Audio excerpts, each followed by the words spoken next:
جاتی ہے کہ اس نے تھریٹن کیا تھا کہ we will make you horrible example. اور تب بھی ایک پاکستان کا پرائم منسٹر کئی اختلافات ہوں اس سے، لیکن وہ ایک پاکستان کو آزاد فورن پالیسی کی طرف لے کے جا رہے تھے. مطلب یہ آزاد فورن پالیسی کا مطلب یہ کہ وہ فورن پالیسی جو اپنی عوام کی بہتری کے لیے ہو، یعنی کسی اور ملک سے کو خوش کرنے کے لیے نہ ہو، اپنی عوام کے کیا فائدے ہیں اس کے لیے فورن پالیسی بنے. تو تب بھی ایک بہت بڑا نقصان ہوا پاکستان، کیونکہ جو جمہوری پروسیس تھا وہ جو چل رہا تھا وہ رک گیا. مارشل لاء آیا اور اس کے بعد پھر سے شروع ہوا، اور ہم نے دیکھا کہ وہ پھر رکا بعد میں جا کے. لیکن اب جو ہوا اس میں جو ایک ہی چیز جو تب 77 میں اور اب جو چیز کامن تھی وہ یہ کہ امریکہ خوش نہیں تھا کہ پاکستان ایک آزاد فورن پالیسی بنا لے. وہ چاہتے تھے کہ وہی فورن پالیسی ہو کہ حکم ملے، ایک ٹیلی فون کال آئے اور پاکستان ان کی جنگ میں شامل ہو جائے اور 80,000 پاکستانی جانیں ان کے لیے قربان کر دے، اپنے ملک کا بھی نقصان کرے، اور آخر میں پھر بجائے ہمارا شکریہ ادا کرنے کے لیے ہمیں یہ کہا جائے کہ جی آپ نے ہماری مدد نہیں کی افغانستان جنگ میں اور ہمیں ہی ذمہ دار ٹھہرائے. تو جو اس کا نقصان ہوا، جو ہمارے ملک میں رجیم چینج ہوا، جو انہوں نے یہاں کے میر جعفر اور میر صادق کے ساتھ مل کے جو کہ جیسے ہی انہوں نے جو لوگ ہمارے اوپر مسلط کیے، وہ پاکستان کے ہم سب جانتے ہیں 30 سال سے یہ وہ لوگ ہیں جن کی انٹرنیشنل فیم ہے چوری کی. صرف پاکستان میں نہیں، دنیا کے اخباروں میں ایک کو 10% کہتے تھے آصف زرداری کو. نواز شریف کے اوپر BBC کی فلم بنی ہوئی ہے کہ کیسے انہوں نے وہاں ایک قاضی فیملی کو پیسے بھجوائے. اسحاق ڈار نے اپنے ایفیڈیوٹ میں بھی لکھا ہے کہ پیسے یہاں سے چوری کر کے وہاں بھجوائے اور وہاں سے ریمیٹنس دکھا کے پاکستان لے کے آئے. جو بار بار دہرایا گیا فیک اکاؤنٹس، یہی سسٹم تھا، یہاں سے ہنڈی حوالے سے پیسے باہر بھجواؤ چوری کر کے اور ادھر سے پھر ریمیٹنسز دکھا کے پاکستان پیسہ لے کے آؤ. تو اس کے اوپر بھی فلم بنی ہوئی ہے نواز شریف کے اوپر. تو یہ وہ لوگ جو پہلے انہوں نے چوری کی، NRO 1 مل گیا، مشرف نے معاف کیا، پھر سے یہ 10 سال آئے، پھر انہوں نے چوری کی. تو وہ جو ان کا مقصد جو ان کو اوپر مسلط کیا تھا، ان کا صرف ہم سب جانتے ہیں کہ مقصد تھا NRO 2 لینا. اور انہوں نے NRO 2 کی صرف ان کی جو کوشش 3.5 سال میرے دور میں ہمیں صرف گرانے کی ایک ہی کوشش تھی کہ کسی طرح وہ دوسری دفعہ جو انہوں نے چوری کی تھی وہ بچ جائے.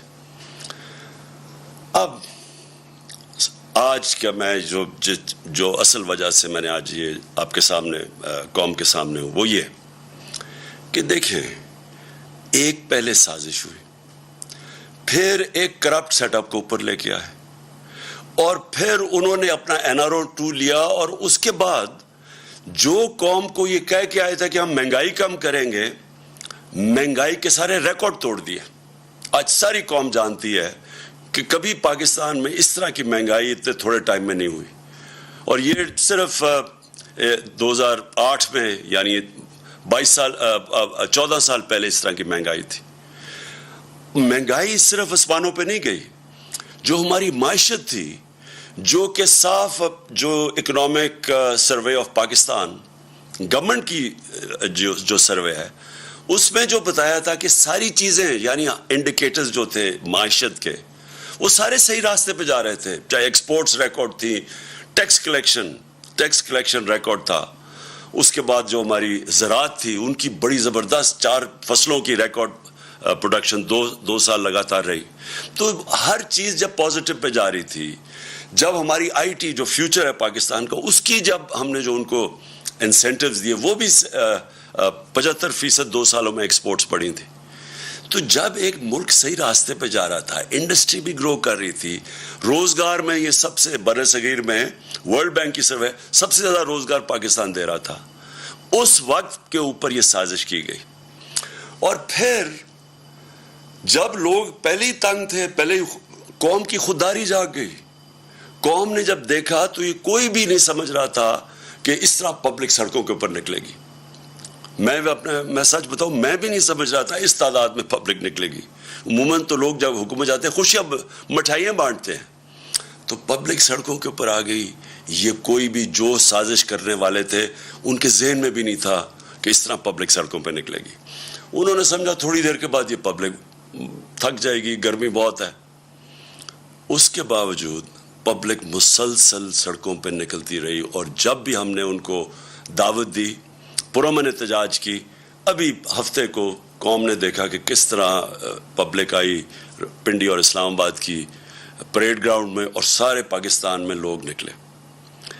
اب جو ہو رہا ہے پاکستان سے, میں اس کی طرف اب آنا چاہتا ہوں کہ بجائے یہ جو جنہوں نے بھی سازش میں ملوث تھے ان کو یہ سوچنا چاہیے کہ جب عوام ایک طرف کھڑی ہو گئی ہے, ان کو قبول ہی نہیں کر رہی, ان چوروں کو نہیں عوام قبول کر رہی, ان کو چور بھی کہتی ہے, غدار بھی کہتے ہیں, اور ان غدار ایسے ہیں کہ ان کا انٹرسٹ ہی پاکستان میں نہیں ہے, ان کے پیسے باہر پڑے ہوئے ہیں, ان کا اصل انٹرسٹ ان کے پیسے ہیں, ان کا نظریہ پیسے ہے.